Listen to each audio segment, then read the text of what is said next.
Yan. Ngayon tayo po'y magpatuloy sa ating pong series on real faith.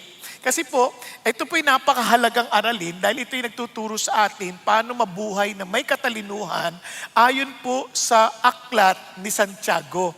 Now, bago ko ituloy, gusto ko lamang po munang kwentuhan kayo.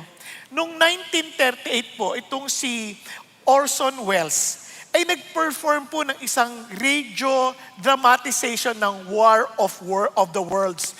Kumbaga, sinasabi po niya na nakarating dito ang mga Martians. Ito po ay fiction, hindi po ito totoo. Pero as he was dramatizing it, talagang naniwala po yung mga tao. Hindi po nila alam na hindi yun totoo.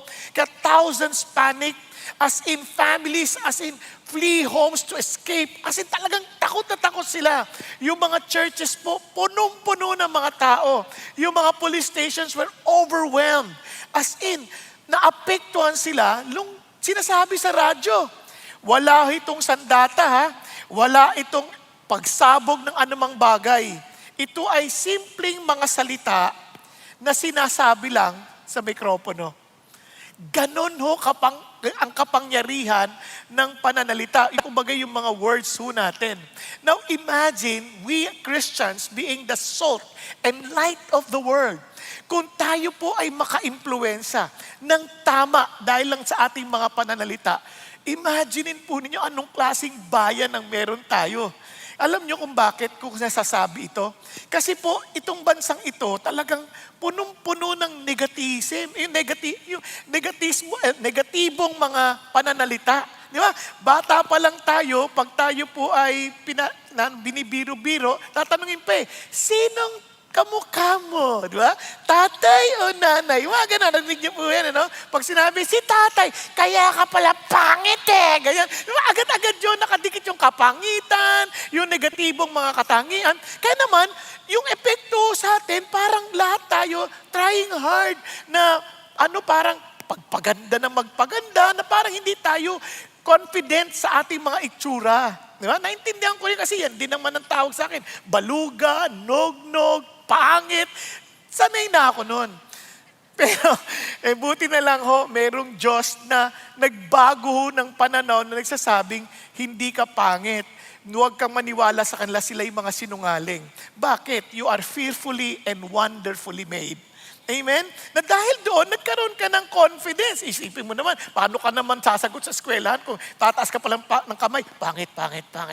No, ang hirap ng magkaroon ng tapang na magani. Kaya nga napaka-importante. And kung mababago natin ang atmosphere ng bayan na ito at maging tama yung ating mga sinasabi, hindi lamang politically correct, kundi biblically correct. Di ba? Sa totoo lang, mismong namumuno na sa atin, negatibo na. Sabi, wala nang bayang madadatnan sa 2028. Nung narinig ko, anong klaseng kinabukasan yan, di ba? Paano mo naman haharapin ang 2028 kung wala nang pala pag-asa? Papayag ka ba? Pakitingnan mo nga yung katabi mo, may pag-asa pa ba? Pag nakita mo yung katabi mo, mali siya. Ito palang pag-asa na Di ba? Bakit? Kasi dito pala nakita ko na yung pagbabagong sa bahay namin. Nakita ko nagbago to Ang laking improvement to sa bahay namin Ito, ang laking improvement nito. So, may pag-asa kami. Amen po?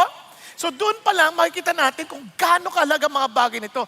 Kaya lamang tayo nawawalan ng pag-asa. Kasi nga, ang dami na ngayong maling pananampalataya. Kasi kung tama yung pananampalataya natin, tama tayong ilaw at asin. So magkakaroon tayo ng lasa, magkakaroon tayo ng liwanag. Tama po ba? Kaya lang, marami ngayon nagsasabing Christian sila, pero hindi talaga nila naiintindihan. Yun ang sinasabi lang, yung faith na dala-dala nila, licentious faith. Anong ibig sabihin licentious faith? Sabi ni Jude, half-brother ni James, brother ni James, half-brother ni Jesus. Ano sabi niya? Certain persons have crept in unnoticed, nakapasok siya sa mga Christians. Sabi niya, those who were long before marked out for this condemnation. Ungodly persons who turn the grace of our God into what? Licentiousness and deny our Master and Lord Jesus Christ. Para sabi nila, alam namin, ligtas na kami by God's grace, by faith. Kaya naman, hindi na namin kailangan magbago. Kaya, Okay lang yung buhay na magulo. Okay lang yung buhay na naninira ng kapwa. Okay lang yung buhay na nang-iimpluwensya sa dilim. Okay lang yon, hindi masama yon. Yun ang sinasabi nila. Kasi total, ligtas na tayo eh. Hindi. Ang Kristyanismo, nakipag-isa ka at kinilala mo si Jesus bilang your Lord and Master. Eh kung Lord at Master, yung ayaw niya, hindi na natin babalikan. Amen po? Kasi siyempre ayaw niya yun. Ba't ko babalikan? Nakipagbati na nga ako. Kaya yun ang sinasabi niya. Kaya may mga taong ganyan na parang nasobrahan naman na mali yung kanilang intindi sa grace. Kasi ang biyaya ng Diyos, hindi lang ito nagligtas sa atin. Nagbigay ito ng kapangyarihan to say no to ungodliness. Di ba? Kaya nga yung kinikwento ni Sir Harold, hindi madali yun. Hindi mo kayang magtanggal ng mura. Laki ako sa Marikina, simula, gitna, hanggang sa dulo ng sentences, laging may kasamang mura. Damay yung nanay ng kausap ko. Alam niyo yun, di ba? Alam niyo yun, laging damay yan, imposible, hindi. At tanggap yan. Sa totoo lang, pag nagmumura ka, may dating ka. Ganun ang aming isip. Yan ang aming isip, parang, wow, iba tapang nito. Iba ang kapal ng yon. Diba? Parang, kasi nga nagmumura eh. Yun hindi ko maalam na mali. Sa totoo lang, huwag nyo lang ipagkwento ha. Sakristan pa ako noon. Kaya naman, pinupukpok ko yung labi ko pag napamura ako kasi nakakahiya sa pinagsisilbihan mo eh, di ba? Pag nagmura, pukpok ka pa sa labi. Wala, hindi nawawala. Namagalang labi ko hanggang ngayon, hindi na nga umimpis eh. Di ba? Kakainis naman to. Bakit? Wala akong kapangyarihan noon eh. Pero yung pag ayos ka na sa Panginoon, meron ka ng Panginoong pinagsisilbihan, meron ka ng dapat nagtumitingin sa'yo, uy, mali yan sinasabi mo. Oo nga po pala, salamat po. Di ba? Nakuha ninyo? Now, hindi lang yon. Ito naman, nasobrahan. Yung iba naman, yung mga bawal yan, bawal to, bawal yan. Kasi lagi iniisip nila, uy, Christian na ako, bawal yan, bawal. Puro bawal naman. Parang kung pag hindi mo ginawa yan, di ka sa Panginoon. Naalala ko tuloy na nasa Visayas ako noon, may nagtanong, hindi ko alam, babae kasi, hindi ko alam, may pastora sa panahon nila. Sa pananiwala, may pastora. Nagtanong, sabi niya, Pastor, can I ask you a question? Sure. Sabi niya, is it okay for a pastor to wear bathing suit? Yun ang tanong sa akin. Sabi ko, swimming bathing suit, sabi ko, depende. What do you mean? Pag lalaki, parang di maganda tingnan eh. Kasi pastor eh, may nasa isip ko lalaki, pastor. Hindi. Ikaw naman, pastora, tulad ko. Sabi ko, syempre naman, ano ba yung dahilan kung bakit na-invento yung bathing suit na yan? Kayo, alam nyo ba? Di ba? Para safety. Para makalangoy ka ng maluwag at talagang safe ka. Pero kung yung bathing suit mo ay parang masabit lang sa dahon, matatanggal na, hindi na safe yun. Hindi ganung klaseng bathing suit. Biro mo natanggal yun, di mo alam kung ano tatakip pa, paano ka palalangoy niyan, di ba? Yung iba naman, ang ginagawa, lumalangoy, nakasaya. Pero yun mo, nakasaya. Sabi ko, delikado yan. Sabi ko, hindi mabuti yan kasi lumulutang yan eh. Di ba? Kung lumutang yan, malangoy, tapos may sumisisid. Di akala pa higanting jellyfish ka, di namatay pa yun. Di ba? Kaya minsan, yung legalism ba na parang, ito dapat, ganyan.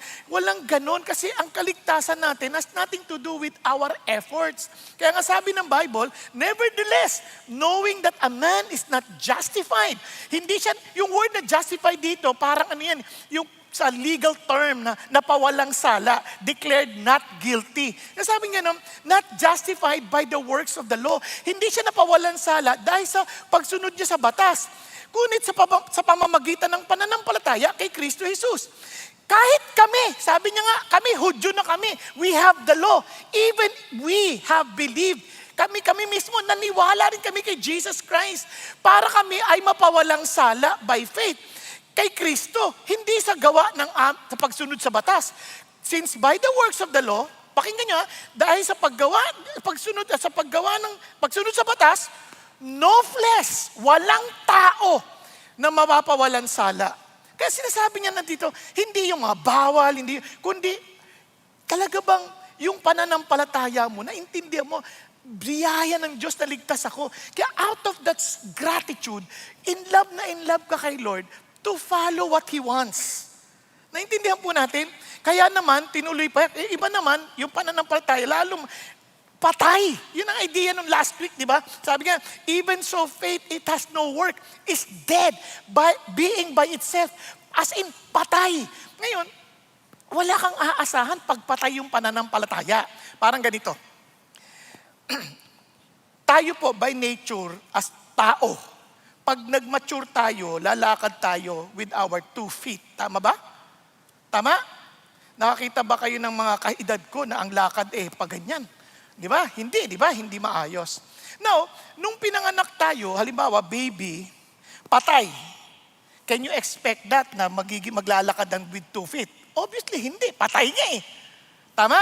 Pero kung buhay yan, maaring sa una, gagapang muna yan. Dito muna lalakad yan, gagapang yan. Tapos mamayang konti, 4 na ang gagamitin.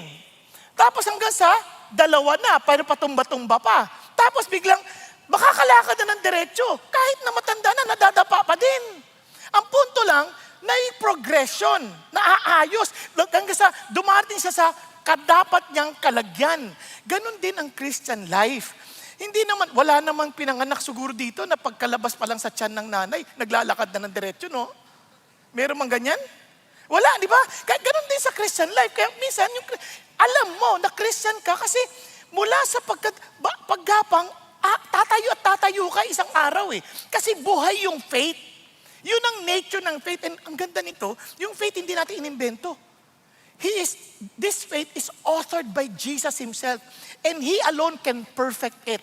Kaya, therefore, if anyone is in Christ, he is a new creation. The old has passed away, behold, the new has come. Ang ganda, di ba? Parang, expected yun. Kaya pag yung tao, parang walang nangyayari sa buhay niya, walang pagmamahal sa Diyos, walang pagmamahal sa salita ng Diyos, walang kagana-gana sa pagsamba, alam mo na walang buhay yan. Kasi ang taong patay, hindi magugutom yan sa bagay na kinakain ng isang taong buhay. Tama? Ngayon, pagka nature niya, buhay, hahanap ng gatas yan. Hanggang sa paglumaki yan, hahanap na ng medyo solid food yan at maghahangad dyan na mapalakas ang kanyang pagkatao. Ganon din sa spirito. Mayroong pag-uhaw Mayroong paghanap noong pagkain. Are you following? Kaya makikita nyo sa mga anak nyo yan. Hindi ko mo nag-a-attend dito dahil kasama nyo lagi. Madalas kinakalagkad nyo pa. Umatin na tayo ha. Wala mangyayari dyan. Pagdating doon, kumanta ka. Walang hanggan. Parang wala hindi niya gets. Bakit? Walang buhay. Pero kung may buhay yun, hindi mo yan pipilitin. Lalabas at lalabas yan. Amen po?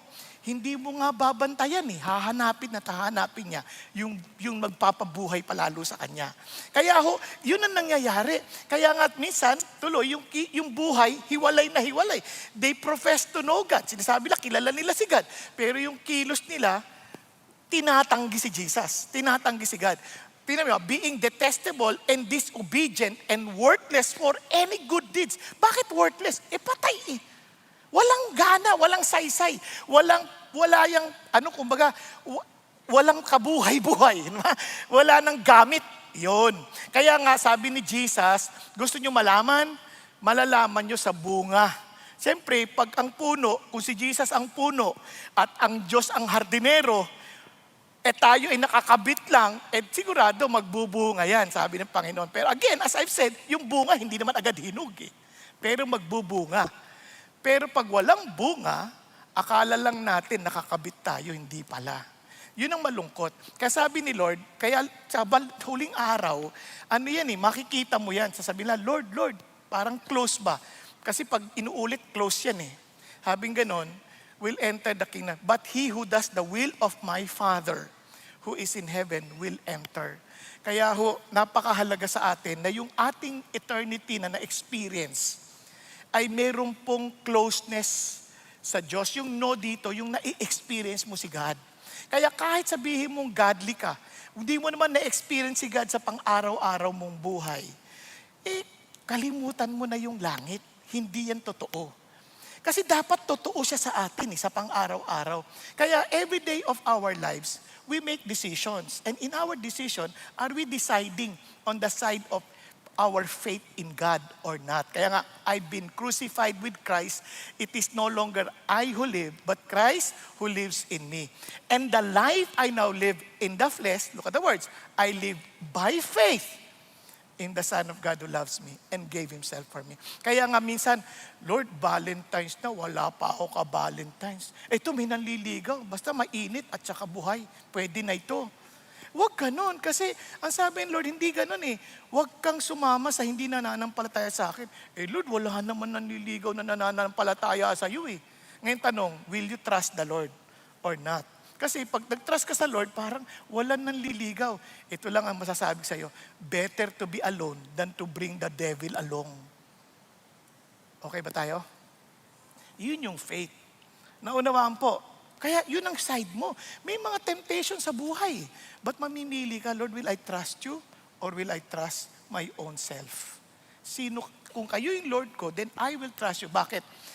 I live by faith in the Son of God who loved me and gave Himself for me.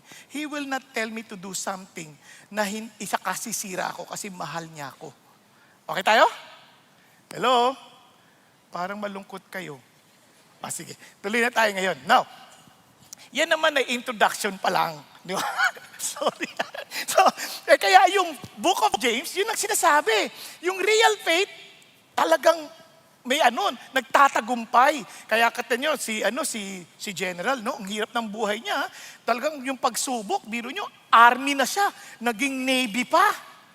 Hindi madali yun. Nakuha nyo ba? Bakit? Kasi army, tas naging floating. Ang tagal Understandable. Yung iba sa inyo, tulog pa. Hindi madali yun. Wala kang assignment, wala kang role. Parang di ba? Display. Ang hirap naman ng ganung buhay. Kaya talaga, buti na lang, tumakbo siya sa kay God. Kasi yung faith kahit na mahina yung faith, nagkagulo-gulo, nagkawindang-windang, dahil sa influensya ng iba, babalik at babalik sa Diyos yan. May paraan ng Diyos to bring you back. Kaya nga, yung pagiging transformation ng Army to Navy, ginawa ng Diyos yun para tumakbo siya kay God. Kasi kung walang totoong faith yan, hindi tatakbo kay God pabalik yan. Di ba? Ang ganda pa nito, sumunod sa salita ng Diyos. At pagkatapos, tayo rin, mag-grow tayo sa pagmamahal. At first, meron tayong mga kinikilingan.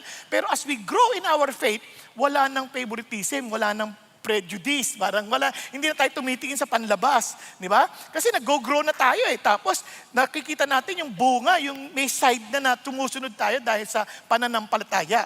Hindi kailangan maging perfect tayo morally, dahil kung mapapansin nyo, kahit si Rahab, hindi naman siya perfect Biro mo, sumunod siya sa Diyos, pero prostitute siya, Canaanite siya, woman siya, liar siya, traitor siya. Anong qualification niya para maligtas? Yun lang, nag-take siya ng side sa Diyos. Kinalimutan niya na yung pagiging kananaita niya. Kinalimutan niya na yung kanyang Diyos-Diyosan. Sumunod siya sa Diyos. At that time, mali pa yung paraan niya ng pagsunod. Nagsinungaling para itago lang yung mga spies. Ganun pa man, yun na yung kanyang expression at that time. Later on, pag malago na siya, alam niya na mali pa lang magsinungaling. Di ba? Natututunan din. Kaya ganun yun. Thus, eto na ngayon, nakokontrol yung dila. Kaya nga, ito, importante, tingnan nyo yung faith lumalago. Yung faith nagtatransform towards Christ-likeness. Kasi sabi ni Jesus, until Christ is formed in you, sabi nga ni Paul. And sabi niya, a faith that produces works. Meron siyang pagpapahayag ng faith. Kaya sabi ni Paul, I believe, therefore I speak. Yung mga ganyan. And a faith that tames the tongue. Ano ibig sabihin nun? So, yan ang ating tatalakayin. Faith, the real faith tames the tongue. Ibig sabihin, napapaamo natin yung dila. Yung totoong pananampalataya, napapaamo niya yung dila natin. Kasi yung dila na yan, napakamakapangyarihan yan. Tingnan ninyo, basahin natin para maintindihan natin. Para mangyari yan, we need to first take personal responsibility. Again, we need to recognize the power of this tongue to build or destroy. And to acknowledge the problem of the heart. Every speech problem is a heart problem. Okay tayo? Para maliwanag sa atin. Let's continue. So, real faith tames the tongue by taking personal responsibility. Tinasabi niya, Let not many of you become teachers, my brethren, knowing that as such will incur a stricter judgment. Now, intindihin natin mabuti itong passage na ito. Nagsimula agad si James sa mga teachers. Bakit? Kasi at that time, they were being persecuted. Itong mga teachers na to, they can influence greatly to this persecuted Christian. Pwede sabihin nila kagad, na awayin natin, magtulong-tulong tayo, labanan natin sila. Bakit? Teachers can influence their behavior, can shape their mindset. Grabe ang teacher. Ngayon, yung teacher na yan, huwag natin limitahan lamang sa mga teacher katulad namin. Although yan ang pinaka-specific context yan. Kasi, katulad nito, sino sa inyo, mga dalaga, gusto rin nyo makapag-asawa? Huwag kayo maya. Malay nyo, pagtaas nyo, nagustuhan kayo nung nakakita sa inyo. Taas ng kamay, huwag kayo maya. Nahiya pa kayo taas kayo. Paano kayo maliligawan kung di kayo magtataas ng kamay? Ayan, okay, good. Now, tanong, pag nagkapamilya ka, magkakaanak ka, tama ba? Handa ka na ba magturo? Kasi tuturuan mo yung anak. Kahit hindi ka marunong magturo, tuturuan mo yung anak mo Kaya ikaw yung unang yung teacher niyan. Kung magulang, lalaki ka, ganun din. Ikaw ang unang magtuturo niyan. Sabi niya, fathers, instruct your children in the discipline of the Lord. So teacher ka. Nakuha. Ngayon, sabi niya, gusto mo yan, gusto mong maging teacher. Ngayon ang tanong, you will be judged stricter than the rest. Oo, bakit? Sabi ng Panginoon, kapag yung bata na yan, at tinuruan magkasala, mabuti pang talian mo yung sarili mo ng batong panggiling at itapon mo sa dagat. Sinong gagawa niyan? Kadalasan, magulang ang may kagagawan niyan. Pag-isipan nyo. Kaya naalala ko yung kwento ni Pastor Peter kanina umaga Sabi niya, nakita niya yung leader, kamusta ka na? Kamusta mga anak mo? Hindi na sila nag-a-attend ba't sila nag-a-attend? Huwag kang magagalit, pero sinisiraan mo ba yung mga leader sa kanila? Kinikriticize mo ba yung mga leader sa kanila? Kasi akala ang pagtuturo, hindi lang yung nagtuturo ka. Minsan sa kwentuhan lang, parang niro-roast natin yung leaders parang ginagawa natin pananghalian. Then sabi niya, opo. Paano ngayon? Yung mga bata, nakikinig lang yan. Para akala mo, isipin lang kagad, mga hipokrito pala yung mga leaders dyan. Ba't pa tayo a-attend? Itong si tatay, nagpapaloko pa. Ma-attend. Huwag na tayo ma-attend. Kaya kahit hindi mo turuan yan, mawawala ng gana yan. Naunawaan. Kaya marami, akala nila walang epekto sa anak. Meron Kasi nga, tatandaan ninyo, kaya na tayong mga teacher at tayong mga Christians, if we are to influence the world with our messages, imagine we are all teachers. Teach them to observe the Lord's command. Bakit? Kasi we are to make disciples. If we are to make disciples, then we are to teach them. And the Lord sabi niya, we will be judged stricter than the rest. Kaya nga warning ni Paul yan Sabi ni Paul, sabi niya, but the goal of our instruction, dapat maliwanag sa ating lahat yun. Whenever we pass on something, our instruction, ang goal is love from a pure heart and a good conscience and a sincere faith. Sabi niya, for some men straying from these things have turned aside to fruitless discussion. Ano ba yung word ng fruitless discussion? Sa ibang translation, sa Old English, King James, vain jangling. Yung maingay na walang kakwenta-kwenta. Ingay lang. Sabi niya, wanting to be teachers of the law, even though they do not understand either what they are saying or the matters about which they make confident assertion. Hindi nila alam ano yung kanilang sinasabi kung bakit saan sila confident. Kasi maraming naniniwala kay Jesus that He is real, that He died on the cross for our sin, He rose again from the dead, but naniniwala sila. Ang tanong, are you willing to die for the truth? Kasi ang idea, conviction. Maraming naniniwala pero wala silang conviction. Kaya pagdating sa opisina, nakikihalo sila sa mga hindi naniniwala because they have no conviction. They just compromise. Bakit? Maling turo ng mga nagsasabing Christian na hindi nila naintindihan ano yung kanilang pinaniniwalaan. Yun ang malungkot na katotohanan. Kaya marami sa atin, we claim to be Christians, pero yung mga ginagawa natin, ang layo-layo. Bakit? Andito lang siya. Wala siyang totoong ugat na talagang bumaon sa loob na magbubunga. Kaya ho yun ang hamon na Pablo. Sabi niya, mag-ingat kayo. You will be judged straight than the rest. Kaya dapat yung ating sinasabi, consistent doon sa ating mga ginagawa. Kaya ho yun ang hamon ho sa ating lahat. Kaya minsan, sabihin natin, oh, I believe the Lord will provide. Tapos utang tayo ng utang, tapos di tayo nagbabayad. Hindi kayo ha, yung umaattend sa ibang oras. Hindi, sa totoo lang. Marami, hindi makapag-intay. Minamanipula yung mga sitwasyon. Wag. Kung naniniwala tayo sa Panginoon Diyos, wag natin manipulahin ang sitwasyon. Kasi alam natin makapangyarihan ng ating Diyos. Minsan, pag may narinig tayong kritisismo, ano sabi mo? Ha? Di mo ako kilala. Eh, hindi ka kailangan makilala. Kung kilala mo si Jesus, hindi mo gagawin yan. Bakit? Bakit mo papatulan? Eh kasi, kay Lord ka na eh. Hayaan mo yung may-ari ang pumatol sa kanya. Hindi na tayo. Again, hindi ko sinasabing lagi ko nagagawa yan. Minsan hindi. Pag nakakalimutan ko kung sino ako.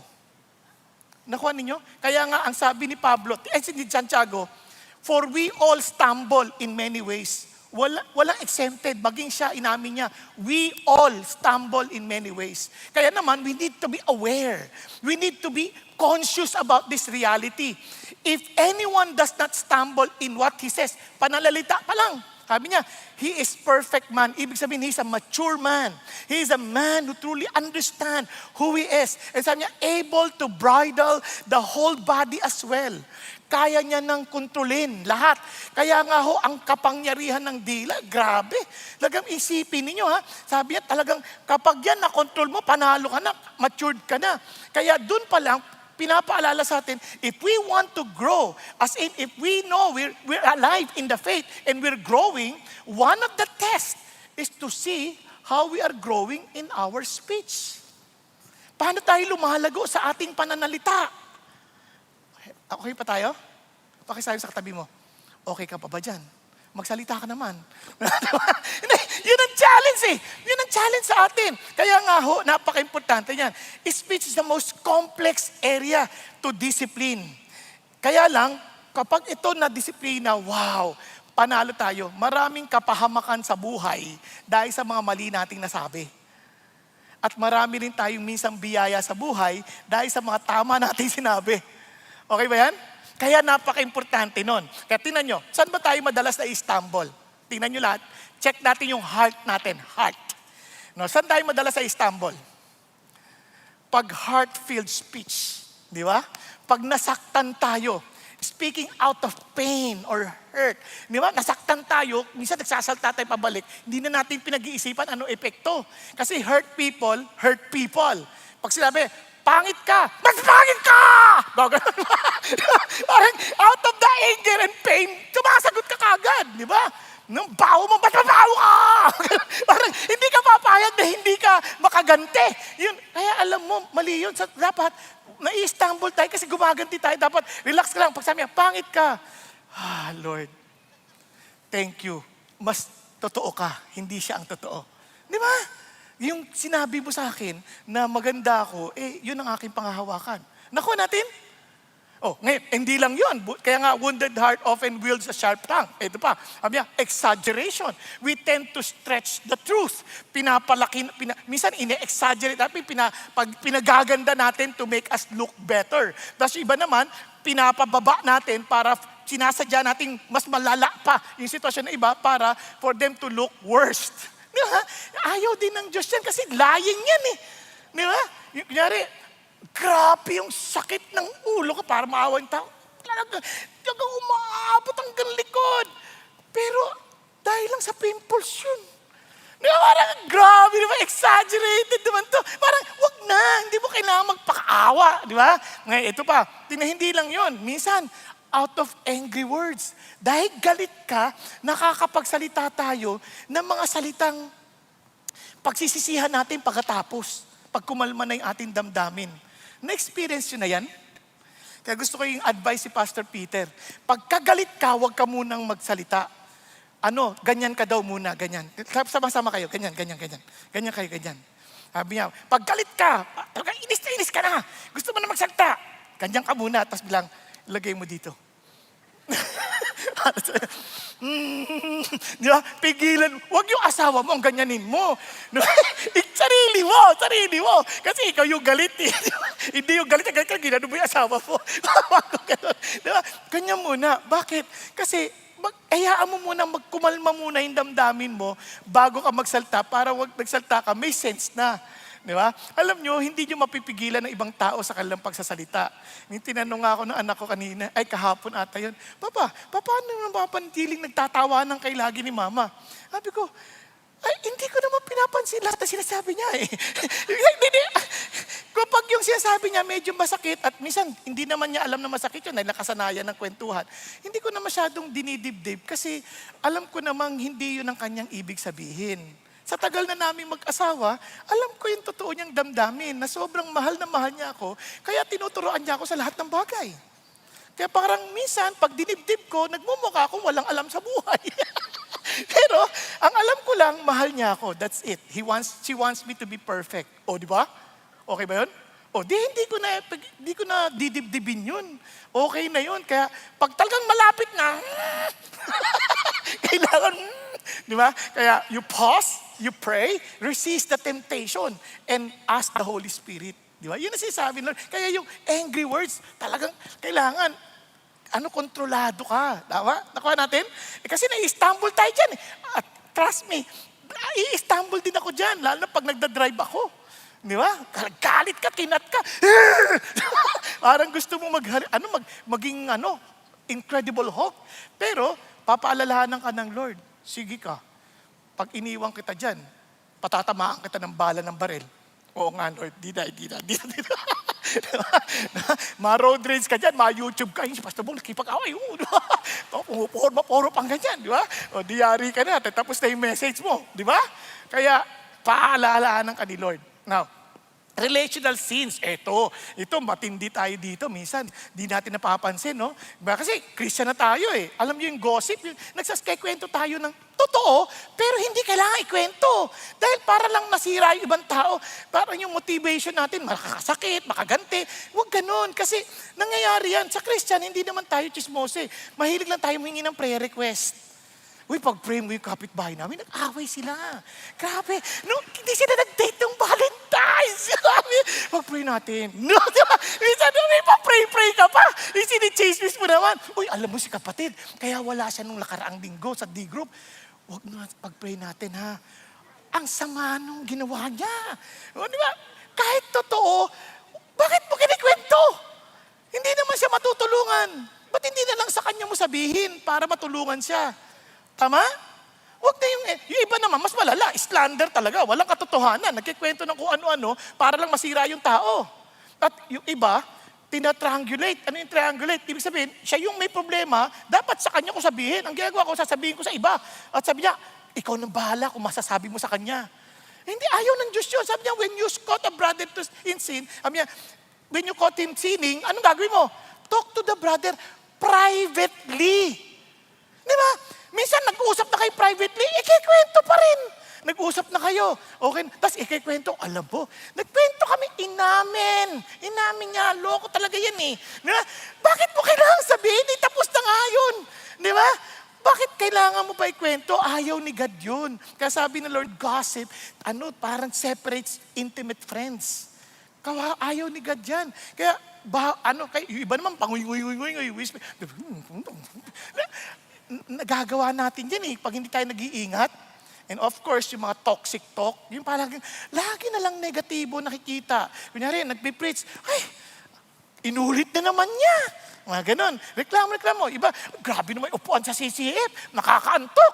Oh, hindi ka pa nagpapasalamat na nakatulog ka? Di ba? Kasi reklamo ka pa ng reklamo, natulog ka naman. Huwag ka nang magreklamo. Ibig sabihin, iba, ang lamig-lamig naman doon. Di ba? Nagdala na nga ako ng kumot. Kung nagdala ka ng kumot, ang init naman. Puro reklamo. Huwag. Yung Espiritu laging critical.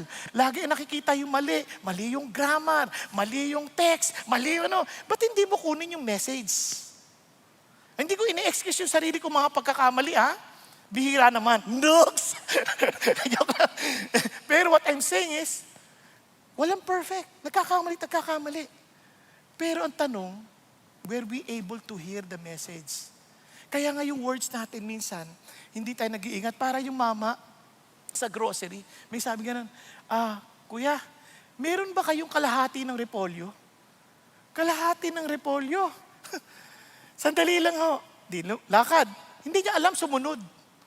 Sabi niya, pare, meron ba namang baliw na ali doon naghahanap ng kalahati ng repolyo? Di ba?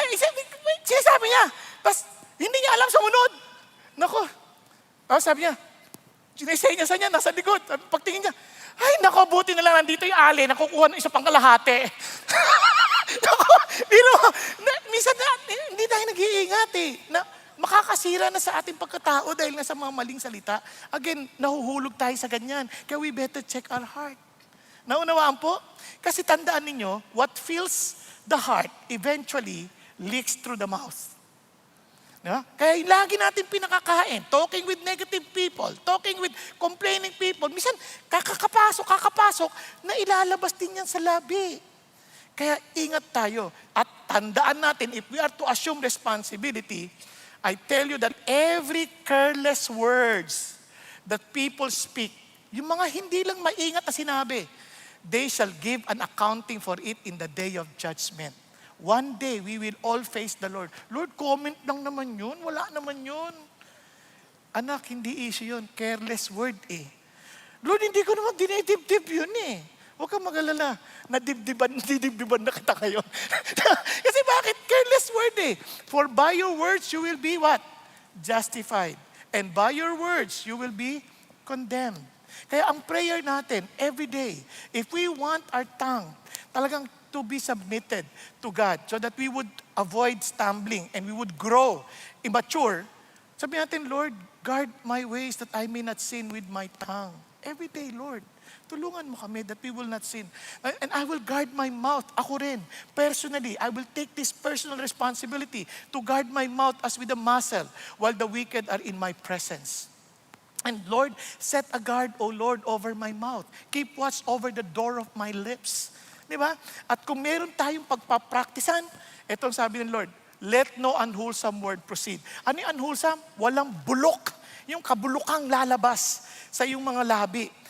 But only such a word as is good for edification. Yung talagang timing na para ma-build up yung tao. Di ba? According to the need of the moment so that it will give grace to those who hear.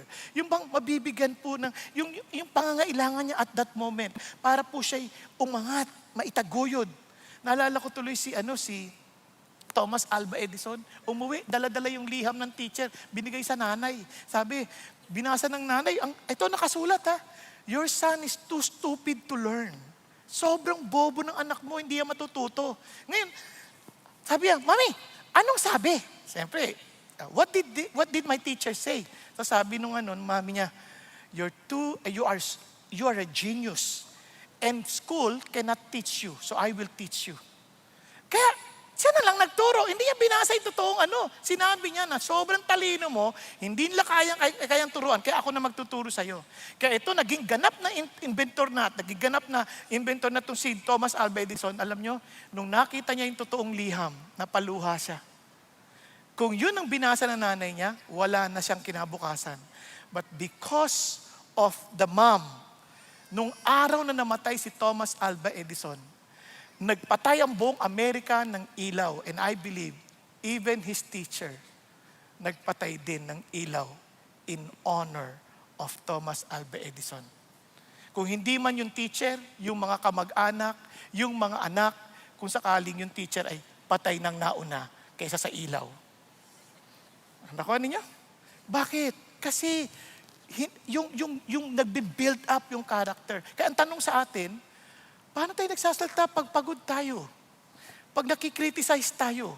Pag tayo nasa bahay o nasa church, bisa sa church, ang babait eh. Anak, upo ka na. Upo ka na. Pag kanina, hindi ka umuupo ha?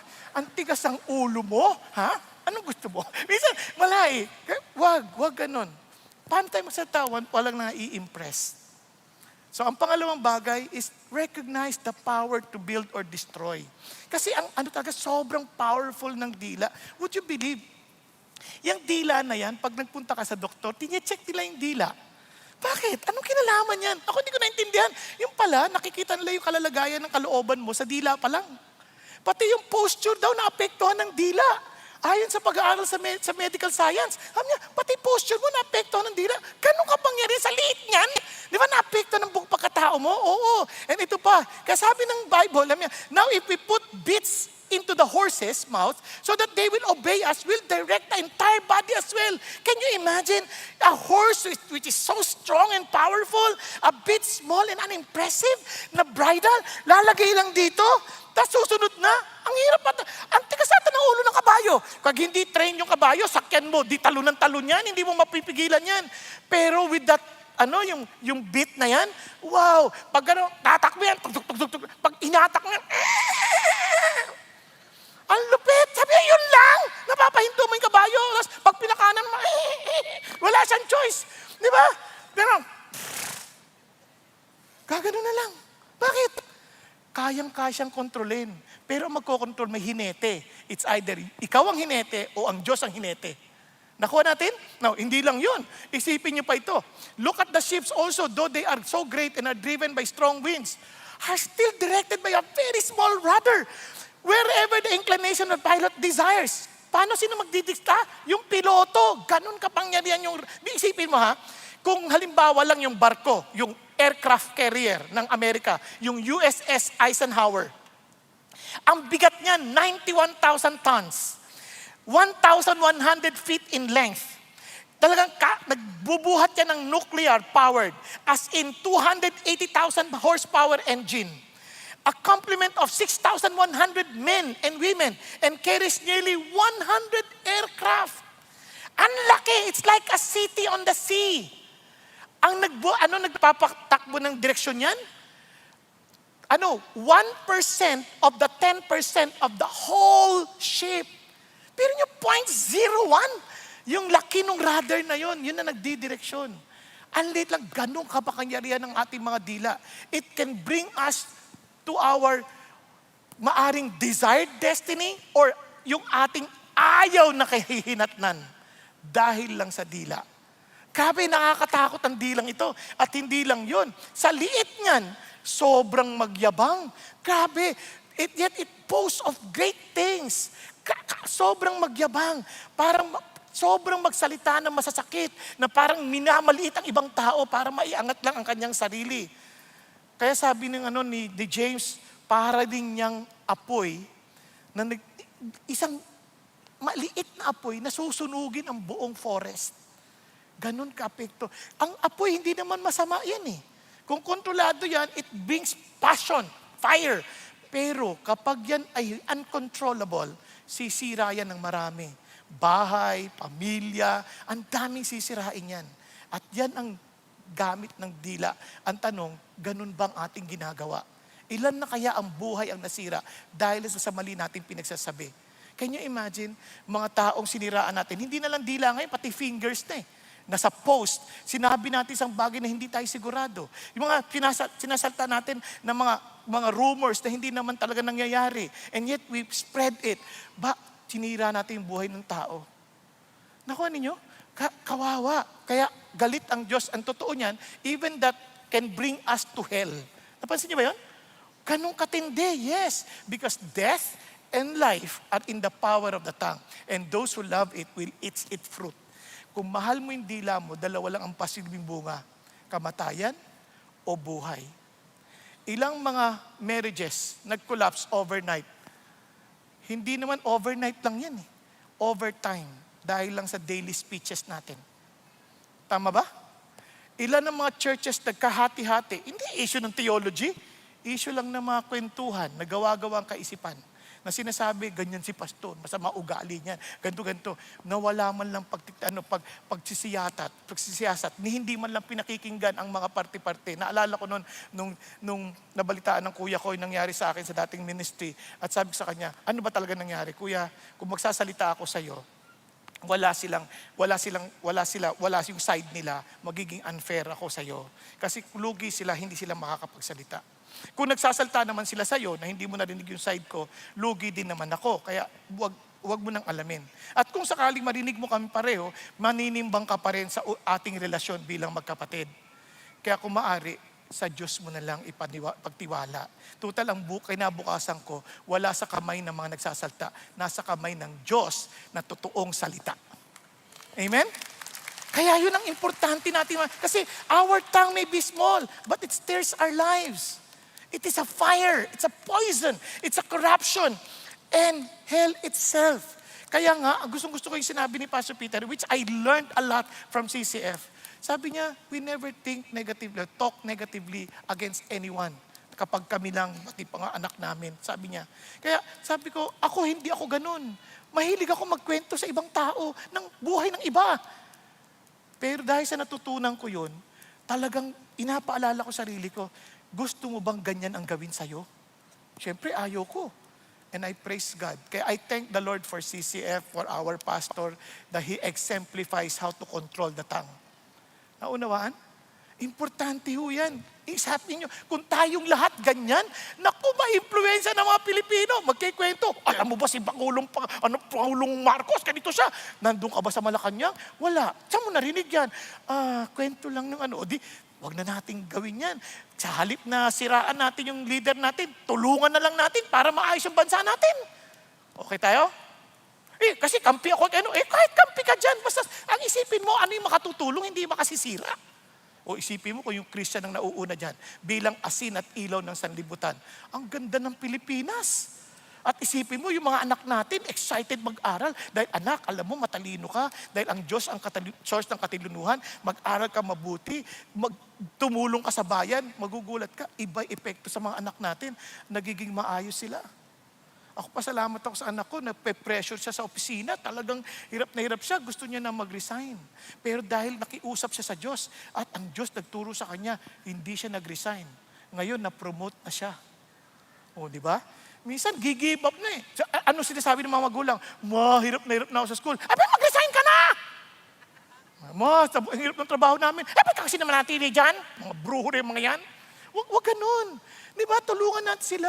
Anak, kaya mo yan. May Diyos ka. Ano bang mission ng Panginoon sa iyo dyan sa opisina na yan? Yun ang pag-isipan mo. O di ba? Di lalo lumalakas sila. Blessing sila sa office. Di ba? Hindi yung parang, yung magulang, nahuli anak. Mamaya, pinatawag sa opisina, sa eskwelahan. Nahalaman, nagnanakaw ng lapis ng classmate. Nagalit yung tatay. Anak naman, lapis nang ninanakaw mo pa. Magsabi ka sa akin, ang dami niyan sa office. O di ba? Wala na, sira na kasi halimbawa niya mali. Kaya nga ang laking paalala, di ba? Sabi nga ng Panginoon, yan magdadala sa impyerno. Kaya ang paalala ni Pablo sa atin, that if we confess with our mouth Jesus as Lord and believe in your heart, God raised Him from the dead, you will be saved. Kilalanin mo lang na talagang siya yung Panginoon, hindi ikaw. Sabi niya, maliligtas ka. With the heart, a person believes, resulting in righteousness. With the mouth, he confesses, resulting in what? Salvation. Now, ito pang ang masarap. Now, kung kailan, if there is no distinction between Jew and Greek, walang pinagkaiba yan. For the same Lord is Lord of all, abounding in riches for all who call on Him. For whoever will call on the name of the Lord Jesus will be saved. If we know that He is the Lord, then run to Him. Tell Him your issues. Run unto Him, not to anyone, but to God. Because He is more powerful and He will surely save us. Amen po? Kaya kahit ano pang paninira yan, hindi mo kailangan gumante. Bakit? May Diyos kang makapangyarihan eh. Kaya alam niyo ho, sa awa ng Diyos, buti kahit hindi ako ganun katibay pa noon, na kahit anong paninirang sinasabi, hindi ko na po pinapatulan. Sinasabi ko lang, Lord, kayo na po. Kasi kung ako pa yan, mapapagod na ako. Naalala ko, dati nung una kong makita yung sarili ko sa YouTube, sa television pa nga actually, chinecheck ko ngayon yung comment. Sa 100 maganda, isa lang ang pangit. Yun ang naaalala ko at minsan ini-imagine ko pa kung sino yun. Siguro ito yung mamang yun. Hindi ako makatulog. May sabi ng Lord, anak, bakit ka ganyan? Bakit mo binabasa yung comment? Ba't ka ba nag-preach? Sumusunod ako sa'yo. O, kung sinusunod mo ako, bakit ka concerned sa sasabihin ng tao?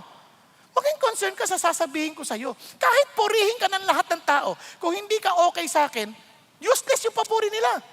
Ay ko, nga no. Lord, thank you. Hindi na ako nagbabasa ng comment. Iniisip ko, ang mahalaga yung comment ng Diyos. O di na panatag ang puso ko. Kahit may isang sabi, Pastor, alam mo ba, may tumitira sa'yo? Okay lang yan. Tirahin niya na ako ng tirahin. Total, ang tagapagtanggol ko si Lord. Siya nang bahala.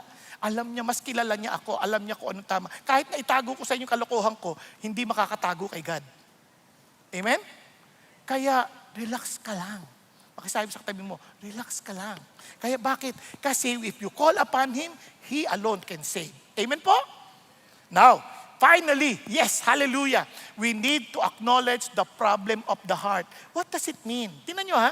Sabi niya, for every species of beasts and birds, of reptiles and creatures of the sea, is tamed, has been tamed by the human race. Ganyan kagaling ang tao. Kaya niyang paamuhin ang whale. Meron nyo, si orca, napapaamo nila. Minsan nagwawala, pero napaamo. Di ba? Yung mga isda, katulad ng dolphin, napakausap nila. Napapaamo nila ang leon. Napapaamo nila ang kung ano-anong mga hayop.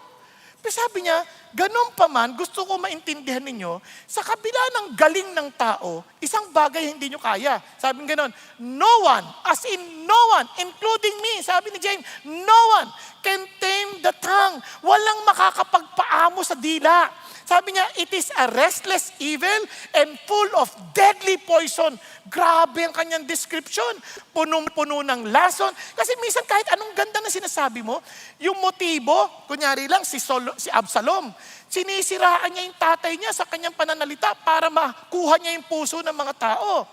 Ang mga nandaya sa asawa, nanligaw na may asawa na, ginamit ang kanyang mga pananalita, mga mabubulaklak na salita. Sinasabing, ang ganda ng mata mo, bulag naman. Diba? Hindi ko sinasabing bulag, hindi maganda. Ang sinasabi ko, bulag naman yung mama na nagsasabing maganda yung mata. Anong ibig sabihin? May asawa ka na, ba't ka titingin sa iba? Kaya, minsan, hindi natin iniingatan na yung sinasabi natin, sinisira natin ang ating mga sarili. Kaya yun ang sinasabi ng Panginoon Diyos, restless evil yan. We cannot stop that. We always want to be on the top. But in reality, we cannot control our tongue. Kaya sabi na, so anong solusyon? Tingnan nyo, we may think that we are religious. We may think that we belong to God.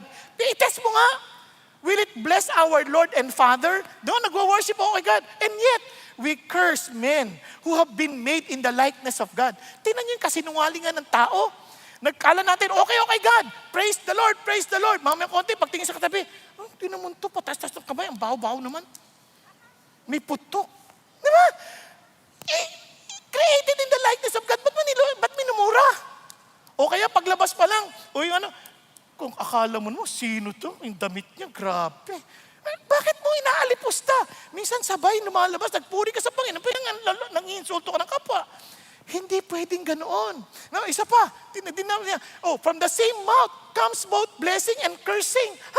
Paano nangyari yun? My brethren, these things ought not to be this way, di ba? Hindi dapat ganyan. Pero doon maintindihan, Lord, oo nga, nagpapaka-religious ako, pero minumura ko iba. Tapos hindi lang yun. Kanya, does a fountain send out from the same opening both fresh and bitter water? Pwede ba yun na yung sariwang tubig at saka mapait na tubig sabay na lalabas sa parehong source? Hindi po pwede yun. Nasabi niya, can a fig tree, my brethren, produce olives? And can a vine produce figs? Nor can salt water produce fresh water. Yan ang sinasabi niya. Pag-isipan niyo mabuti. Ito ka. Nagpupuri ka sa Panginoon. Nagtuturo ka ng Bible study. Mamaya konti, chinichismis mo yung kapitbahay mo. Chinichismis mo yung kasama mo sa day group. Paano yun? Hindi magkoconnect. You need to be honest. Sabi niya, there is something wrong with your heart. It's either yung heart na yan, hindi totoo sa Diyos, o yung heart na yan, talagang dispalinghado. May karamdaman. Bipolar. Tama? Kaya sabi ng Lord, every speech, let me remind you, let me just repeat this. Every speech problem is a heart problem. Kaya, aminin natin, Lord, may problema ako. Kasi hindi dapat Kaya tingnan nyo. Kaya sabi ng Lord, tingnan nyo, you brood of vipers, how can you being evil, speak what is good? Sabi niya, for the mouth speaks out of that which fills the heart. Kapag masama yan, masama lalabas. Kaya inulit niya ulit, good man out of the good treasure of his heart brings what? Forth what is good. And the evil man out of the evil treasure brings forth what is evil. For his mouth speaks from that which fills his heart. Kung ano yung laman ng puso, yan ang lalabas. Kaya if our faith is real, we are filled with Jesus, then it will sound like Jesus. Tama ba? Okay tayo? Now, kaya tingnan nyo, paano tayo magsalita? Sabi ng Lord, our words matters. Dapat yung salita natin can heal or it may harm. Either anong totoong kalagayan ng puso natin, yun ang magiging resulta. Can build or break. Can reveal the condition of the heart. Kasi out of the abundance of the heart, the mouth speaks. Now, kung nag-building ang heart natin buo, obviously, we will build, our words will build. Na? Words that give life. Words that encourage growth. Words that speak truth in love. Paano yan sa totoong buhay? Sample lang natin. Sample lang to ha. Hindi to exhaustive list. Halimbawa lang. Yung bang sabihin mo lang kailan nyo huling in-appreciate yung asawa, sabihin mo sa asawa mo, alam mo, napakahalaga mo. Kailan nyo huling sinabi yan? Di ba? Na parang hindi yung, alam mo, hindi ako mabubuhay nang wala ka. Kasi nasa iyo lahat ang pera Huwag ganun. Parang ano na yun panunumpa na yun Ito hindi. Mahalaga ka, you matter to me. Kailan yun? Salamat sa'yo, malaking tulong ka sa akin. Kahit sa kasama lang sa opisina, alam mo, salamat sa'yo, ang laking tulong mo sa akin. When did we last appreciate somebody else? Diba? Thank you. Sabi niya, buti nandito ka. Parang, I'm glad you're here. Hindi ka nag-iisa. You're not alone. Ang sarap ng yung mga encouraging words na gano'n. And ako, I thank the Lord. Hindi ako ganitong tao. Mapagpula ako, mahilig ako mag-criticize, but I praise God. God taught me to appreciate people. Ang hirap. Akala ko noon, hindi ko kayang gawin. Noon, magsabi lang ng I love you, nangingindi. Hindi totoo yan. Parang ganun. Parang kalokohan yan. Love you ka dyan. Hindi. Pero ngayon po natutuwa ako, kahit mga anak ko, pag nagte-text kami, talagang we express our endearment to each other. Yung asawa ko, yan, talagang, bago matulog, sasabihin ko, sweetheart, I love you. Di ba? Hindi kami sanay sa mga ganyan. Hindi ako lumaki sa ganyan. Never ko narinig ang tatay ko, I love you. Ang lagi ko narinig, ang labo mo. Kaya nga, bobong ang pangalan ko Sabi ng tatay ko, ikaw bobong ka talaga, bobong sa akin ka. Sa lahat ng sa akin, gawang bobo. Ako, kala ko joke pero ang totoo na Kaya ganon, hindi ako nag-aaral. Wala akong gana mag-aaral. Bahala kayo dyan. Kaya gusto ko magkaperan lang. Kaya binibenta ko lahat ng ari-arian niya. Di ba? Kaya lang, nung naging Christian na ako, sabi ng Lord, anak, hindi ka bobo. Because the wisdom comes from God, not from anything else. Kaya, tinanggal ko na yung bong na lang. Bong! Para ang lakas ng dating. Bong! Ito na ang mensahe ng hari.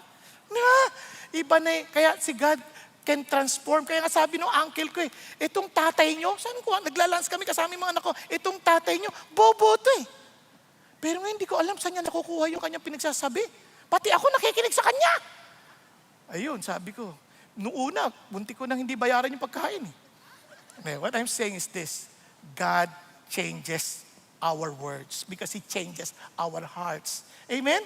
Now, ito po. Kaya, yung words that encourage growth, yun, parang, alam mo, kahit nakikita mo sa Diyos, nakikita ko yung ginagawa ng Diyos sa'yo. Ituloy mo lang. Don't give up. Tuloy mo lang. Tuloy mo lang. I see God at work in you. Keep going. Naalala ko may lumapit sa akin. Sabi niya, Pastor, yung anak ko, nahulog sa kasalanan. Okay. Di tulungan nating maahon. Hindi yung, nahulog sa kasalanan. Grabe ka. Christian ba anak mo? Wala nang ganun. Tulungan na ihaw natin. Sa halip na i-condemn mo yung tao, ihaw natin. Yun ang importante. Kaya nga, it may be slow, but there's growth. Praise God. We're here with you. We support you. Di ba ang sarap ng ganun pakinggan? Di ba? Kahit sa leaders natin, kailan natin sila in-encourage. Kaya nga, encouragement says, you don't have to walk this alone. Andito kami.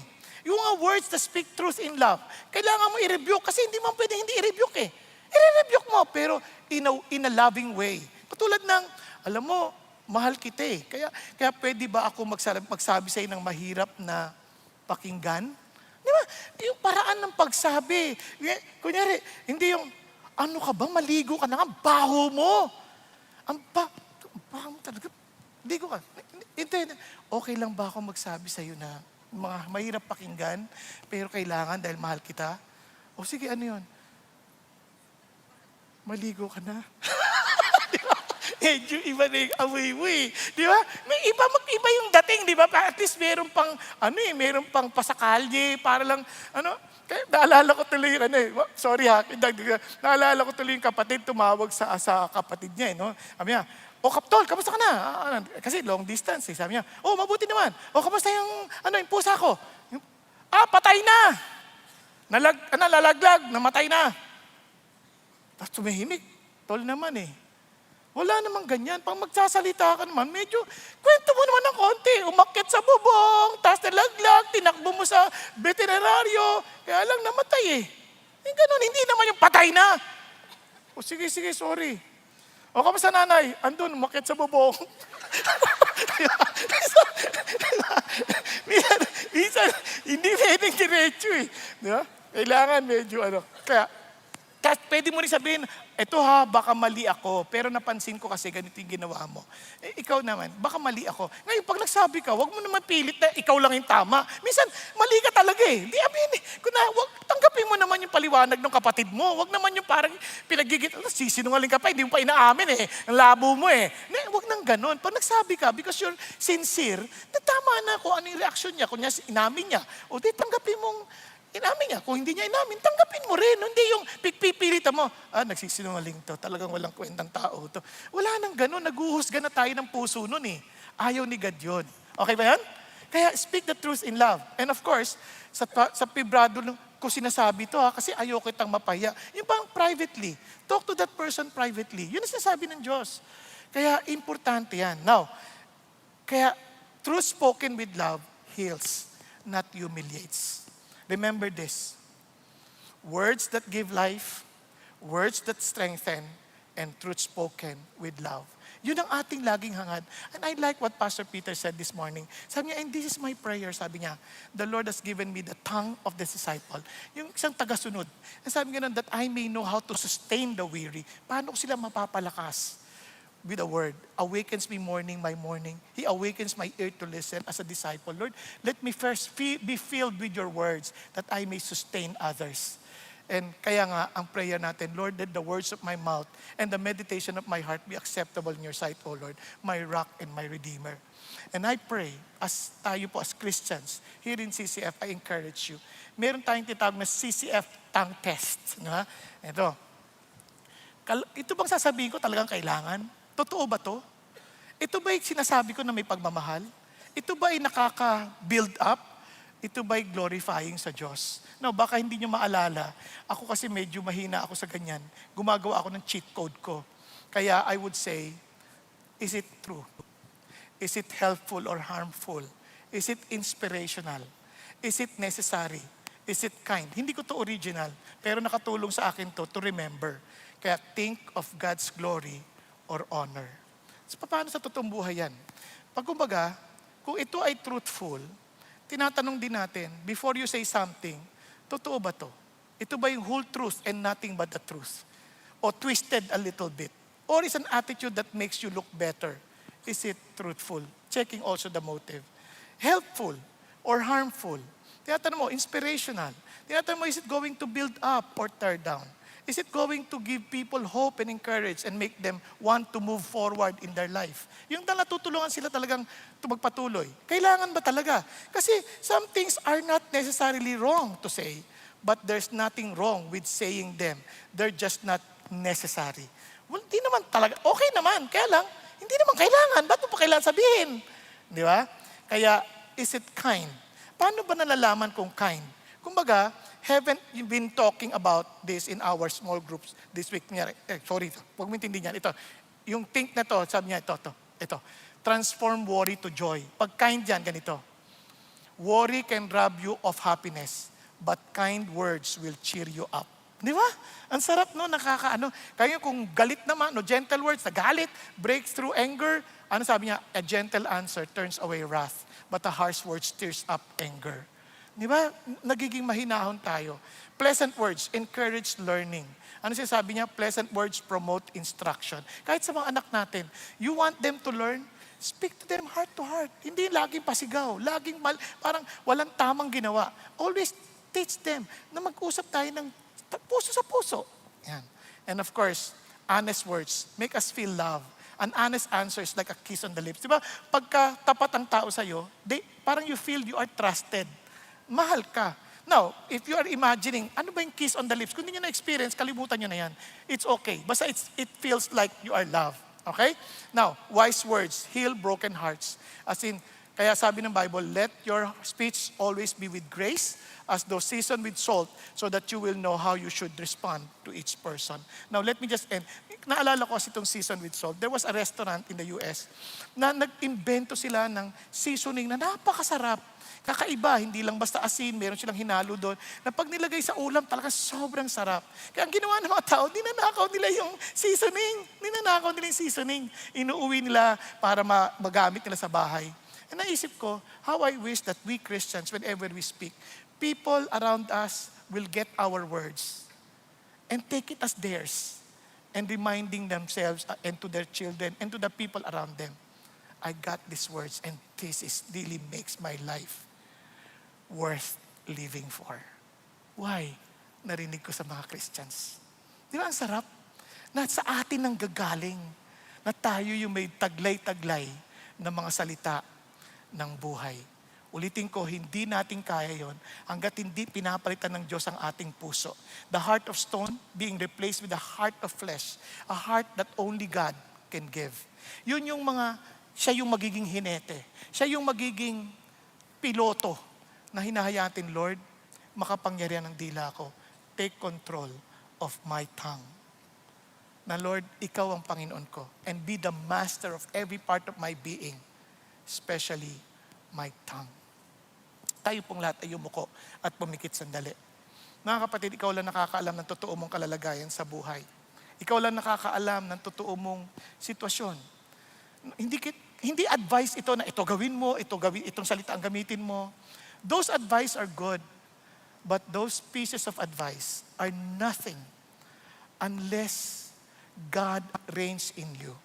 He alone can change our hearts, the very source of the right words, the very source of words of life. Hindi natin kayang i-produce ang buhay, ang mga salita ng buhay, without Jesus, the very Word of God, the very life that we need. Hindi natin may papasa ang buhay sa ating mga anak kung wala rin buhay sa ating mga puso. So I pray, you know your condition. You don't need to pretend. You just need to be honest and say, Lord, change my heart and make it ever true. Lord, make my heart be totally yours, that I will speak the very word of life from the very heart of Jesus. Kaya kung hindi pa, ang puso mo hindi pa talaga sa Diyos, then be humble. Admit to God, Lord, change my heart. Kung ikaw kinakausap ng Diyos, just raise your hand before the Lord. Yes, ako po yun, Lord. Ako po yun. Yes, huwag ka maya. Yes, hallelujah. Thank you, Jesus, for your humility. Thank you, Jesus, hallelujah. And for those who raise their hands, sabi mo, Lord, change my heart. I acknowledge that you are the Lord and the master of my life. Thank you for dying on the cross for my... Tayo po ngayon ay nagsimula na sa ating pong bagong serye, and praise God that when Pastor Peter and Pastor Paul opened up the series, kung maalala ninyo, it's about real faith, living wisely according to the book of James. Now, gusto ko lamang po kayong palalahanan, pag tuwing tayo po'y mag-aaral ng isang serye, total isang aklat yun, aralin na natin in advance. So I encourage you, if you want to live wisely, because among the scholars, they consider the book of James as the word of wisdom, as a book of wisdom na parang Proverbs. Pero kung titingnan niyo mabuti, ang dami niyang mga turo na nakadikit doon sa Sermon on the Mount. Kaya napaka-importanting inaaral ito. Now, if you look at the book of James, ang ini-issue niya dito, yung faith. Yung faith, di ba? Yung faith mo, sabing ganon, if there is no work, it's dead. So he's not attacking yung faith na dinidiscuss ni Paul. Sinasabi kasi ni Paul, we are saved by faith alone. So hindi sila magkakontra. How would I know? Kasi ang sinasabi ni James dito, yung kay Paul telling us how to be saved. Ngayon, how can you be sure na tama yung faith mo? Yun ang dinidil ni James. Sinasabi ni James, may ebidensya yan. Si God, alam niya kung sino yung totoo at hindi. Pero tayo, hindi natin alam. So sabi nga lang, any Tom, Dick, and Harry can claim that he is a Christian unless you look at the fruit. Kaya sabi ni Jesus, you want to know them? Know them by their fruits. Tama? So, dun mo rin. Ganyan ang sinasabi ni James. Kaya sabi niya, sa una pa lang, makikita nyo, real faith perseveres under trial. Yun yung diniscuss last week. Kasi ngayon, ang dami nagsasabi, Christian sila. Pero maririnig mo, nagpapakamatay. Hindi ko sinasabi nagpakamatay na may sakit. Pero yung nagpapakamatay na sumuko sa buhay, dahil parang wala ng pag-asa, teka muna, kung tama yung faith mo sa Diyos, bakit ka susuko? Kaya ang dami ngayong mga Christian, ang daling sumuko. Hindi lang sa pagpapakamatay. Nagre-resign agad sa trabaho, ayaw na mag-aral, bumagsak lang. Ano ka ba? Hindi lahat ng bumabagsak sa eskwelahan, hindi na nagtatagumpay sa buhay. Karamihan na nakilala kong matagumpay sa buhay, bagsak sa eskwelahan. Bakit? Hindi sila takot bumagsak. Sanay sila. Yung mga matatalino na laging honor, minsan sila pa yung nagfe-fail sa buhay. Takot sila magkamali. Kaya tatandaan ninyo ito, ang ating buhay nakasalalay sa Diyos. So sabi nga, we are to what? Consider. Kasi nung tinuturo ito, marami ngayon sa mga nanampalataya, ang tinuturo, pag naging Christian ka na, wala ka ng problema. Hindi totoo yun. All the more you will have more problems. But problems are natural. You cannot avoid it. Kaya lang, itong tiyak ako, because of God who is with us, no problem can defeat us. Amen? Walang problema. Bakit? Our God is so great. Now that I know Him personally, why should be afraid of problems? Hindi ko sinasabing, problem, I welcome you. Hindi ako ganon. I bring the problem to God and praise God, He taught us how to pray. Ano sabi niya? Lead us not into temptation, but deliver us from evil. It is an act of humility. It's a prayer of humility telling God, Lord, help me. Unless you help me, unless you deliver me from evil, I cannot overcome it. Nagkakaintindihan? Hindi tayo nagmamalaki na kahit ang problema dumating, okay. Hindi. Ang sinasabi natin, Lord, kung dumating yung problema, thank you, kasama kita. Hindi ako mag-isa. Di ba? At sa totoo lang, nasa unahan ka pa. Okay ba yan? Pero, kung maari lang, huwag mong paratingin. Di ba? Kasi nagpapaalam naman si Satan bago gawin eh. Naalala nyo kay Job, nagpaalam naman bago gawin. Si Peter, nagpaalam bago gawin. O di magsabi ka na kay Lord, huwag mo siya payagan, huwag mo siya payagan, huwag mo siya payagan. Eh hindi ka nag-pray, nauna siya na nag-request. Tama? Kung nauna siya nag-request, yari ka, hindi ka prepared. Kung pinayagan, deliver us from evil. Praise God. At least, we can run to God. Kaya sabi nga ng Bible, consider it all joy when you encounter what? Various trials. Hindi lang basta trials, ha? Various, ang dami. Alam niyo ang problema, itong nature ng problema, kung dumating, barkada. At minsan sa sobrang tuwa, ayaw umalis agad. Nagkwentuhan pa. Nakakatuwa itong lugar na ito. Nakakatuwa. Tinutulugan lang tayo. So, nag-stay sila na matagal. Kaya naman, we need to, tanan natin, itong Christian life, we don't just persevere. We consider it joy. Diba? We rejoice in it. Hindi, Lord, titiisin ko ito hanggang makatapos. Kahit ano mangyari, titiisin ko. Hindi, dapat yung masaya ka na, Lord, I know this is good for me. This is for my good. This is for your glory. Lord, thank you that I will come out like gold. Amen? Yun ang ganda sa Christian life. Kaya naman, paano kung hindi ko na alam gagawin ko? Hindi ko na talaga alam sa sobrang dami problema. If you lack wisdom, ask God. For wisdom. And He will give it to you what? Generously. Hindi kanya pagdadamutan. And without finding fault. Hindi sabihin, kasalanan mo naman yan eh. Walang ganun. Hindi ganun si God. Ang si God, alika na. Nagkamali ka, kaproblema ka, alika. Nangingi kang tulong, alika. Tuturuan kita anong gagawin mo. Nakuha? Nagkakaintindihan? And ano sabi ng Lord? Bibigyan kita ng talino, hindi kita pagdadamutan. And praise God, pag humingi ka, huwag ka magdududa. Kasi pag nagduda ka, wala mangyari sa'yo. Kasi pag nagduda ka, sigurado, hindi ka makikinig sa instruction ni God. Ang amazing dito, we are blessed. Pero naman, ngayon itutuloy natin. Yung real faith obeys God's word. Kung mapapansin nyo, ang dami real faith loves, real faith proves through works. Kaya ang dami makikita nyo. So as you read the scripture, maintindihan nyo, bakit tinuturo to? Kasi they were persecuted. They were being dispersed all over the world. Kaya kawawa yung mga Christians during that time. But nonetheless, real faith triumphs. Di ba? Yun ang isang bagay na tiyak tayo. Hindi mabibigo ang totoong pananampalataya. Okay? Bakit? Hindi dahil sa pananampalataya. Yung ating pinananampalatayanan, si God. Never, nobody will ever win over God. Ngayon, ang problema sa maraming tao ngayon, they have false assurances. Ang dami, kahit tayo, nasasaktan tayo sa mga nagsasabing Christian, pero wala namang katiyakan. Ang ating pag-aaralan ngayon, ito, real faith obeys God's word. Pakisabi niyo nga po, real faith. Sabihin sa katabi mo, real faith obeys God's word. Now, bakit? Kasi reading the word is not the same as responding to the word. Not even hearing the word. Uy, nakatin akong CCF. Nakakatuwa yung pastor, ang taba. Diba? Hindi ganon, walang ganon. Ang tanong, how did you respond to the word? Yun ang tanong. Kaya, it is not just reading or hearing. Si James, kaya sabi ni James, that's not genuine faith. That is just only a religious noise. Kaya, paano natin malalaman? So, ito yun. Yung real faith that obeys God's word, nagkakaroon ng maliwanag na pagbabago. Clear transformation. Nagkakaroon ng consistent na application. Tuloy-tuloy, hindi paminsan-minsan lamang. At meron siyang dalisay na reliyon. No? Ang ibig sabihin ng reliyon dito, para hindi kayo nalilito, dalisay na pagsamba o tamang pananampalataya. Nagkakaintindihan? So kung tama yan, dalisay yan. So ano ibig sabihin? So let me just give it into one sentence. Real faith has a clear transformation, consistent application, and pure worship or religion.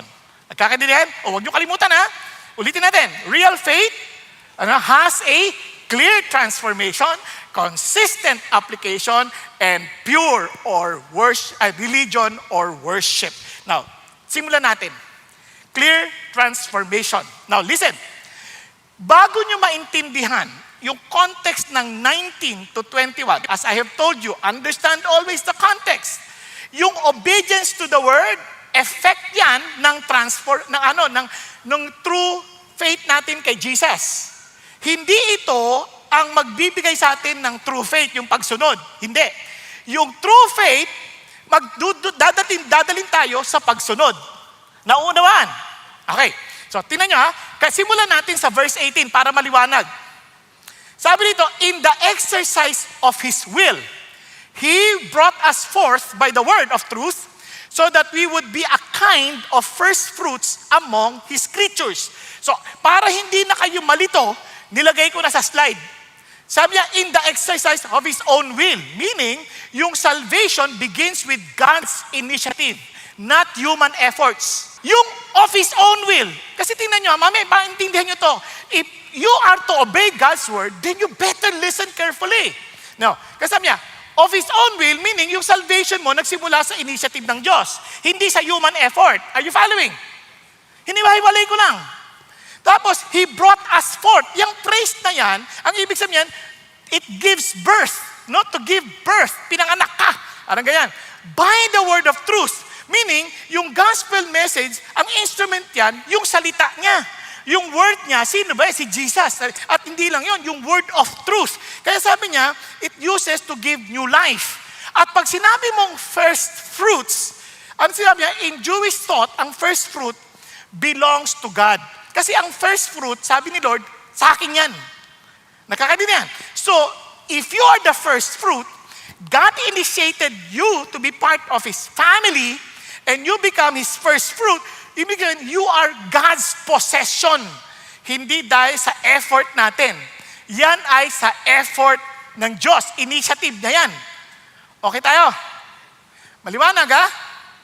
Okay tayo? Sigurado kayo? Hindi, kasi hindi ko alam kung oo, kaya ganun eh. Iba eh. Ulitin, para maliwanag, ha? So, tingnan nyo, ha?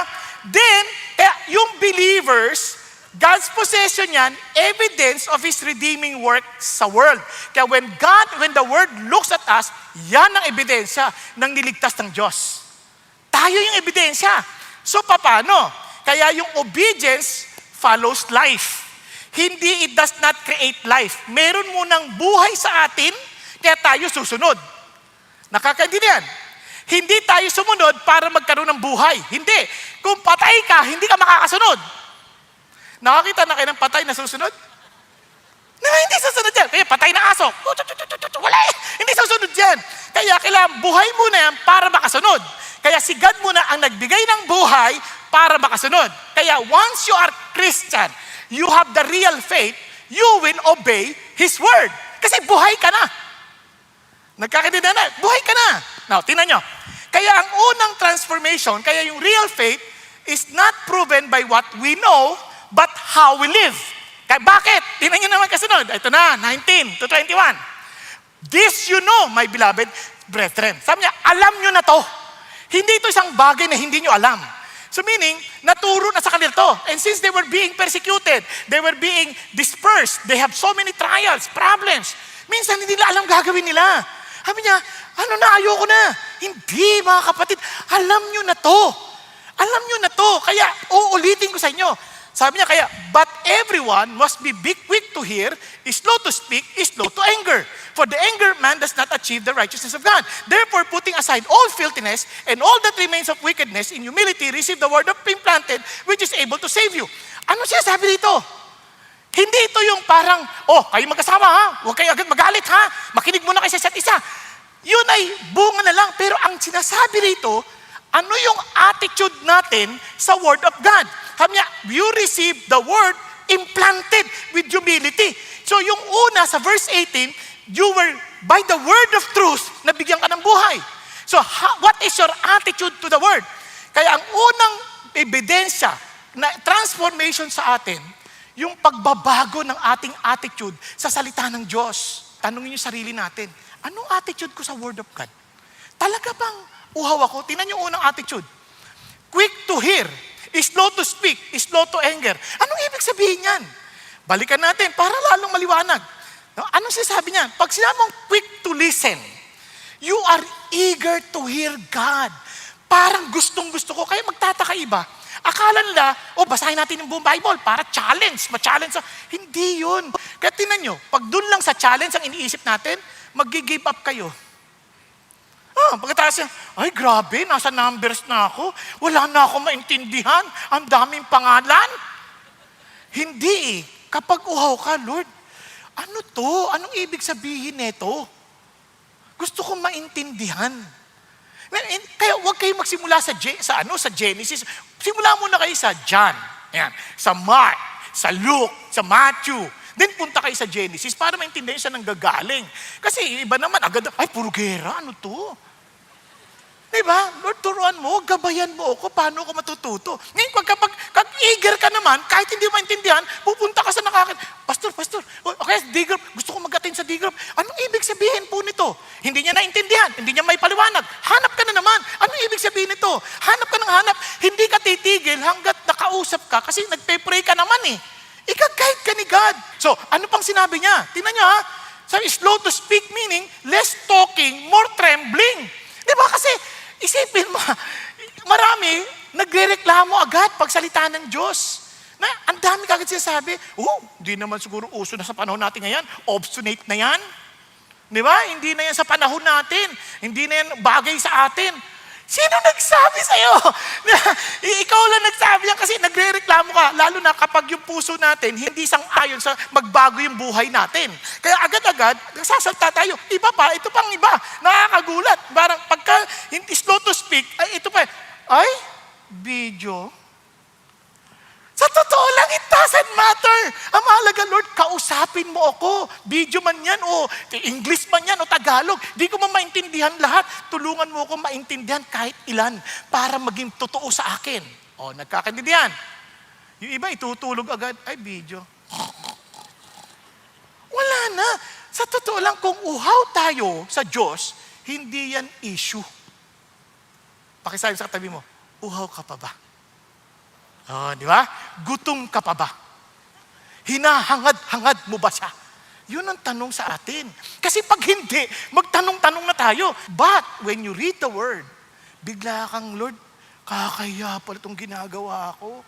Grabe, Lord, patawarin niyo ako. Alam niyo, minsan, pag nagbabasa ako ng word, sabi ko, Lord, grabe, ang sama pala nung ginawa ko talaga. Patawarin niyo ako. Tapos mapaalala ka, pinatawad na kita. Kaya nga, less talking, more trembling. Yun yung sinasabi ni Isaiah. Sabi ni Isaiah, tingnan niyo sabi ni Isaiah. Sabi niya, for my hand made all these things, thus all these things came into being, declares the Lord. But to this one I will look, to him who is humble and contrite of spirit and who trembles at my word. Kaya alam niyo, sa totoo lang, naging iyakin ako mula nung naging Christian ako. Di naman ako iyakin nun eh. Nasasapak na ako ng maraming beses, di pa ako biyak eh. Ilang beses na hinatak ng tatay ko yung patilya ko, di man ako naiyak. Nasapak na ako ng maraming beses ng tatay ko, di man ako umiiyak.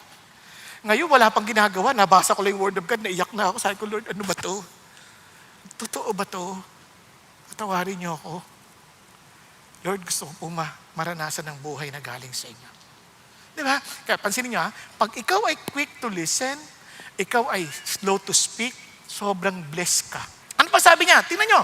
And sabi niya, and slow to anger because human anger resists God's righteousness. Yung iba nagagalit agad. Oh, grabe naman yan. Diba? Pag sinabi pa lang, wives, submit to your husband. Oh, grabe yan. Kampi-kampi kayo. Nagagalit agad. Nagagalit na sa asawa. Sabi niya, di ba, leave your father and mother and cleave to your wife and be one. Ano kayo yan? Impractical yan. Hindi kaya namin mabuhay. Kami dalawa na mag-asawa. Alam ka naman kami humiwalay pa. Wala na kami pera. Hindi ka nagtitiwala sa Diyos, sa provision ng Diyos. Nagtitiwala sa sarili mong paraan. Nagagalit ka agad. Di ba? Pag sinabi ng sabi niya, iwanan mo, sabi niya, if this causes you to sin, cut it off. Ay, grabe naman. Hindi ko kaya yan. Saan ako? Paano ng buhay ko? You see why? Because we're not trusting the Lord. We are easily get angry. We fight it out. Hello, sabi niya, hindi pa pwede yan. Bawal sa Diyos yan. Kayo talaga mga Christian, judgmental kayo. Hindi. Huwag kang magalit sa amin. Balik ka sa salita ng Diyos. If you have your relationship with God, you deal your issues with the Lord. Nakakadinihan? Kasi kahit hindi ka naman sumunod, wala namang mangyari sa akin eh. Ikaw ang mahihirapan, hindi ako. At eternity ang problema mo. Ako, may sarili akong problema sa Diyos. I follow because I believe. It's up to you now. Are you following? Kaya nga, marami, hindi natututo, nagagalit agad. Kaya ano sabi ng Lord? Itong tandaan nyo ang word of God. Sabi niya, is living and active, sharper than two-edged sword, and piercing as far as the division of soul and spirit. Hindi madali yan, masakit yan. Pag nag-operate ang word of God, hindi naman laging masarap pakinggan eh. Minsan masakit, pero huwag kang magalit. And sabi niya, both joints and marrow able to judge the thoughts and the intentions of the heart. Sino sa inyo, pag nagbasa ng Bible, nasasaktan kayo? Hindi naman laging masarap eh. Laging, di ba, pag nakikinig ka ng preaching, para ka sinasampal na pak. Kaya sabi ng Lord, tingnan nyo, anong effect pag nagalit ka?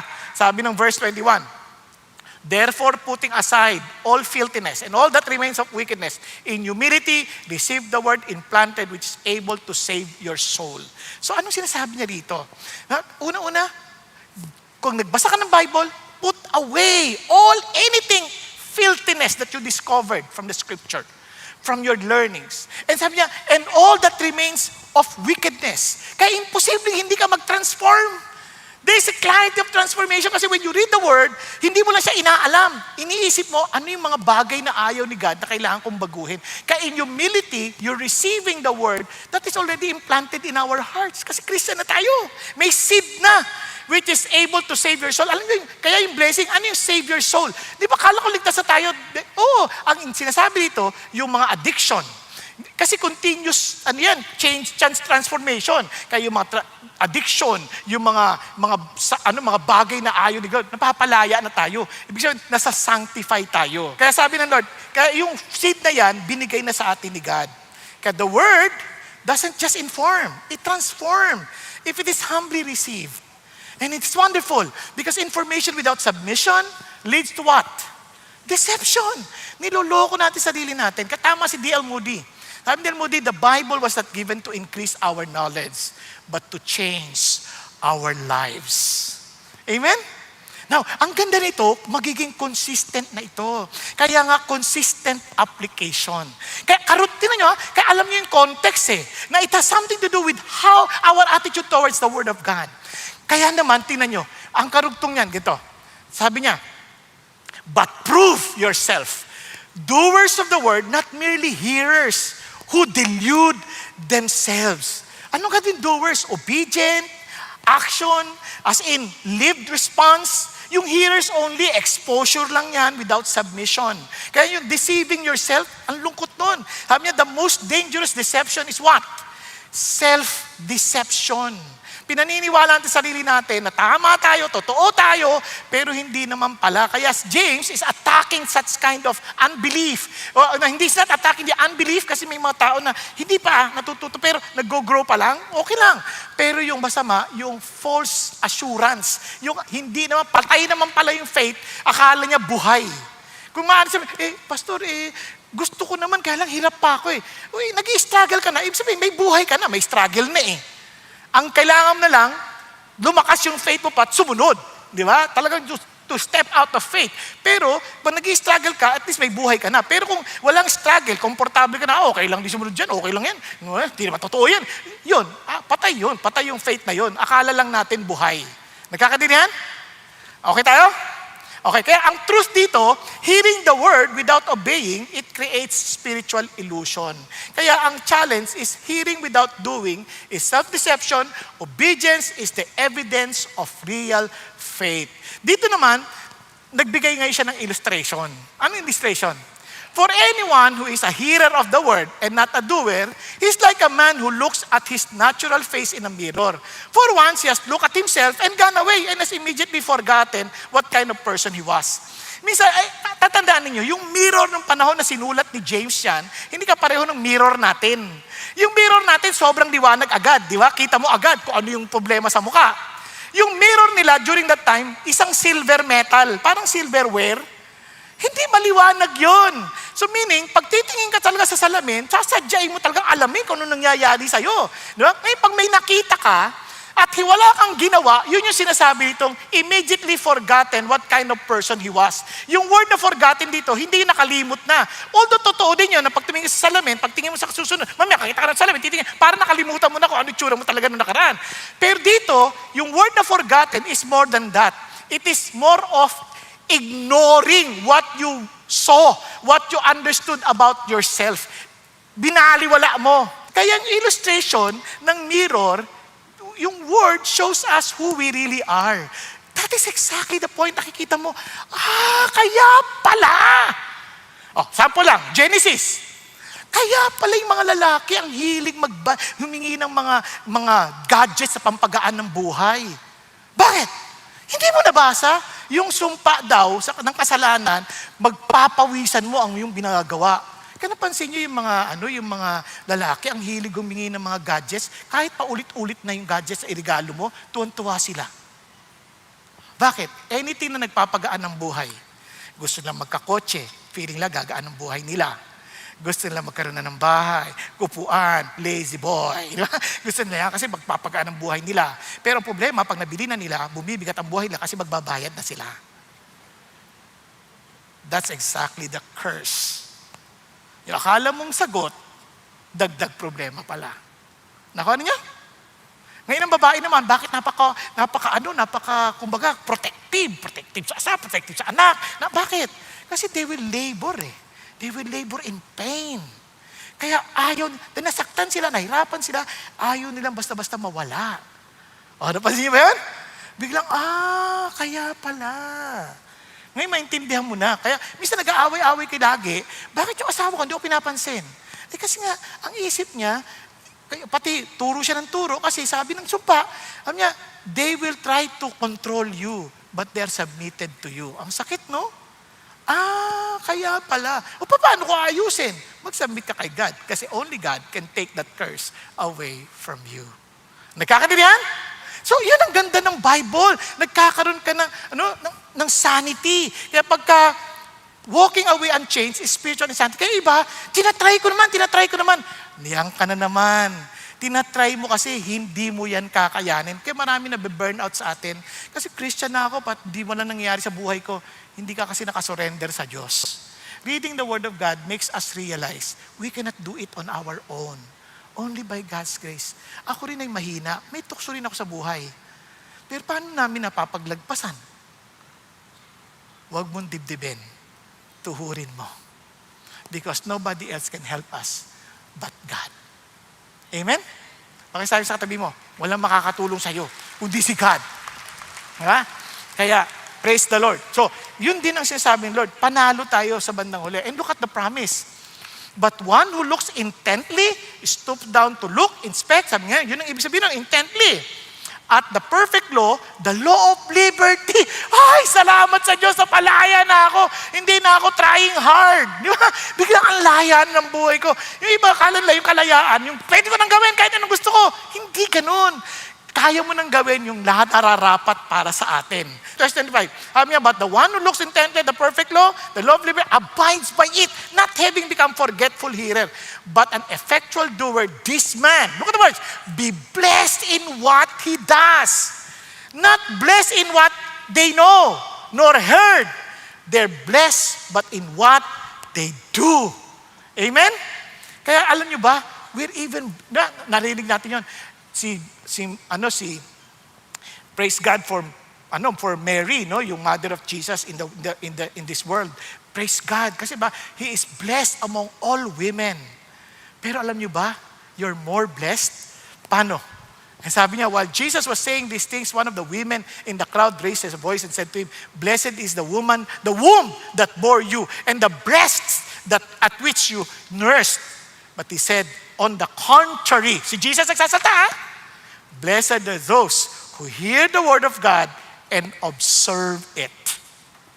You're even more blessed. Ayaw nyo ba yan? Praise God for Mary, but we are more blessed if we obey the word of God. Amen po? Pakisabi sa katabi mo, kinig ka kay Lord, sundin mo. Mas pinagpala ka pa. Nagkakaintindihan? Kaya blessed tayo. Bakit? Because of the Lord. Pero ito na, lastly, pure religion. Bakit? Nasabi niya rito. Tingnan niyo ha. If anyone thinks himself to be religious, yet does not bridle his tongue. Ano napansin niyo? But deceive his own heart, this man's religion is worthless. Tabi natin, yung religion dito is your worship. Yung talagang ugnayan mo kay God. Hindi ito yung parang grupo ka agad. O sisip siyang religion. Hindi ganyan. It's more of your worship. Kung totoo yung worship mo, totoo yung pananampalataya mo, totoo yung pagsunod mo sa Diyos, totoo yung magiging totoo yung practice. Ano sabi yan? Tingnan niyo. Anong epekto agad? Yung dila. Yung dila. Kaya may pagbabago agad. Kasi out of the abundance of the heart, punong-puno yun ang salita, yun ang lalabas. At hindi lang yun. Mapupuno pa ng pagmamahal. Pure and undefiled. Walang stain, walang dumi. Sabi ganon, religion in the sight of our God and Father is this, to visit orphans and widows in their distress and to keep oneself unstained by the world. Ano napansin nyo? Hindi na siya makasarili. Yung world kasi, sabi ng 1 John, yung loving the world, pride, lust of the flesh, lust of the eye. Puro pansarili. Pero, sabi niya ngayon, naging mapagmalasakit ka na. Nagbigay siya ng sample, orphans, widows. Pag orphans, yan yung mga batang gala, batang kalye, wala nag-aalaga, ang dudungis niyan. Minsan, tumabi ka nga. Ang baho mo. Diba? Minsan, mga widows, na, hindi ito yung widows na magaganda, bata pa, hindi ganon. Na, ito yung mga widows na talagang, they're trying their best to survive. And kawawa sila. And minsan pinandidirian ng iba. Pero sabi niya, but this time, yung mga Christians, they don't run away from those. Instead, they're open to help. Nagkakaintindihan? Kaya magtataka ka, ba't nag-iba yung puso? Dati wala akong pakialam sa tao. Sa totoo lang ako po, hindi ako mahilig magpuri ng tao. Mahilig ako maghanap ng kapangitan sa tao. For some reason, natuto ako magpuri. Parang pag may nakita ako maganda, sinasabi ko. Hindi ko ikinahihiyang sabihin. Yung ibang hindi pa nga sanay eh. Ako, ang ganda ng damit mo. Uy, grabe naman. Grabe, okay lang yan. Di okay. Uy, ang ganda ng buhok mo. Uy, grabe mo, hindi naman. No? Marami hindi nasanay. Kasi sa Pilipinas, hindi tayo sanay magpuri. Di ba, laging kapangitan sasabi, sino kamukha mo? Nanay o tatay? Si tatay, kaya ako pala pangit eh. Automatic agad yun eh. Di ba? Hindi tayo sanay. But the moment God changes our lips and God changes our hearts, we become what? Appreciative. We become different. We become caring. Not for any evil intent or motivation, but it's a sincere, pure heart. Na, I just want to love you because Jesus loves you. Let's conclude. Ano napansin po ninyo? There are two visible marks ng living faith natin. May compassion, may holiness. Kasi we would not allow ourselves to be defiled by the world. Kaya po makakita ho natin na mayroon pong socially compassionate at morally distinct ang Christians. And let me just end by saying this. Di ba? Parang pag narinig nyo undefiled, sa kasal kasi, and I like what Pastor Ricky did this morning, sa kasal kasi, ang isang sinusot yung trahe de bodang puti. Di ba? Nakatakip yan. Kasi ang heart, di ba? Naalala ko sa kanta, here comes the bride, all dressed in white. Di ba? Kasi they are undefiled, they're pure. Malungkot lang ngayon kasi iba ngayon ang kanta na eh. Here comes the bride, 3 months inside. Medyo malungkot na. Kasi hindi nila na-appreciate yung pag-iintay. Yung iba nga mas malala pa eh. Baby beside. So, kaya ang challenge pa rin sa atin is to remember that we are what? The bride of Christ. And the heart is one day, when that wedding comes, we would be presented as in undefiled bride before the Lord. Di ba? Ang sarap isipin that one day, as a church, the bride of Christ, kaya sabi niya, let us rejoice and be glad and give the glory to Him. For the marriage of the Lamb has come, and His bride has made herself ready. It was given to her to clothe herself in fine linen, bright and clean. For the fine linen is the righteous acts of the saints. Which is, because we're righteous, we act righteously. Why? Because of the word, that the very seed that has placed upon our hearts will always continue to bear fruit. Maaaring magtaka kayo, paano pastor, ang liit lang ng prutas ko? It doesn't matter. Ang masama, yung buong buhay mo, fruitless. Dead faith yon. Pero ang nakita ko, yung faith na yan is a growing faith. Minsan, 30 folds, 60 folds, and 100 folds. Kaya the mere fact you're struggling because you want to do the will of God, you know you are truly a Christian. But if not, and you're comfortable sinning against God, and you don't have any love and eagerness for the Word of God, then perhaps either you're sick or dead in your faith. And don't presume na kay Lord ka. Kakaintindihan? Tayo pong lahat ay yumuko at pumikit. Thank you, Jesus. Thank you, Lord. Mga kapatid, God is giving always a chance to really come to Him and to take Him seriously. Alam nyo kaagad kapag isang bagay ay doon ang nakita mo yung iyong sarili. If you're always thinking about money, always thinking about anything lustful and not the things of God, alam mo na yung puso mo is fed by that evil thing. But if you're serious with God, you will feed with the words of God. And it's not only to hear, to read, but to obey. Because real faith, obey God's word. You don't take it lightly. You take His words seriously. You are eager to hear it. You're eager to follow it. And you are eager to entrust even what you are disagreeing about. You're willing to submit yourself to Him because He is true and He is righteous and He is just. Thank you, Lord. Kapatid, alam mo ang iyong kalalagayan.